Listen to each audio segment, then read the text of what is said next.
ยผู้ผาข้าล่องโตยมาเข้าดงป่ามา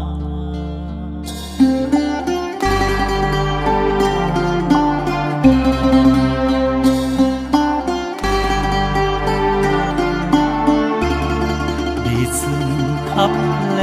งหัวอกห่ำให้ส่งเจ้าดวงดอกไม้ไปเป็นเมียนาย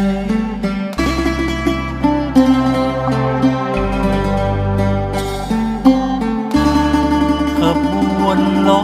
เกวียนเป็นเส้นเป็นสายบนหินดินทรายเป็นห้อยห้องกว้างจะต้องไปไกลห่างในวันนี้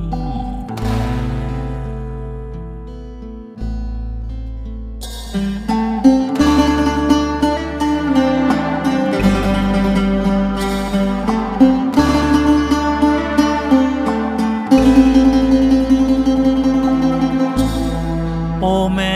หญิงเอ๋ยเจ้าแก้วดวงตาข้าเขียมปัญญาข้ามันต่ำต้อย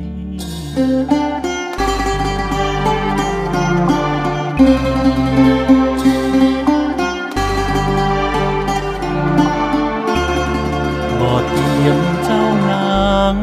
สักเต้าเกินก้อยวาสนาข้าน้อยบ่มีสีมีเงิน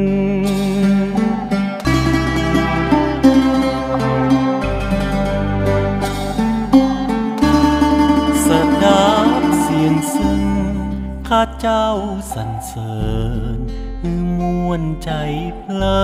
นบดีห้ำให้จะเป็นลมเป็นไข้ฟังกำไว้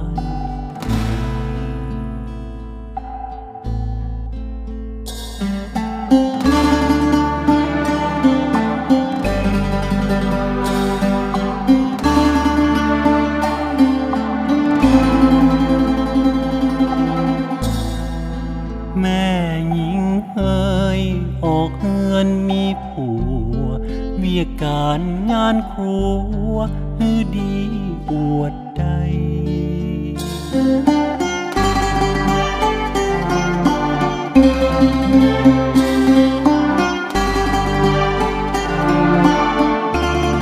มีผ้าเก็บหอมทอมตัวนอกไว้หูจักกินจักใจรักษาเงินออ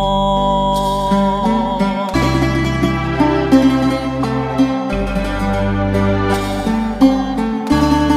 บ่นอนก่อนผัวแจ้งมาตื่นก่อนบ่เชื่อกำบอนปากคนนอกบ้านบ่สลิดจิตสานโบราณว่า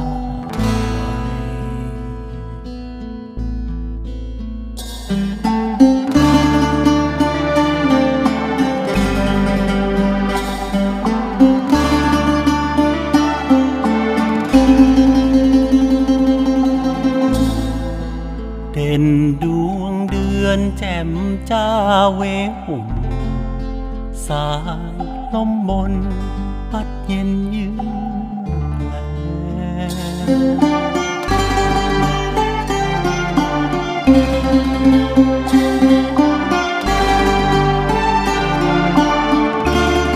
หอมดอกขยอมเจ้าดวงดอกแก้วเสียงไก่ขันแล้วข้าขออำลา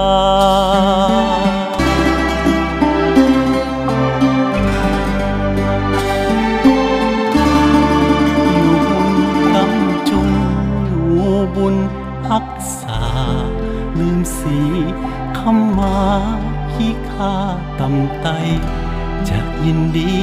ทำให้คนเดียวแล้ว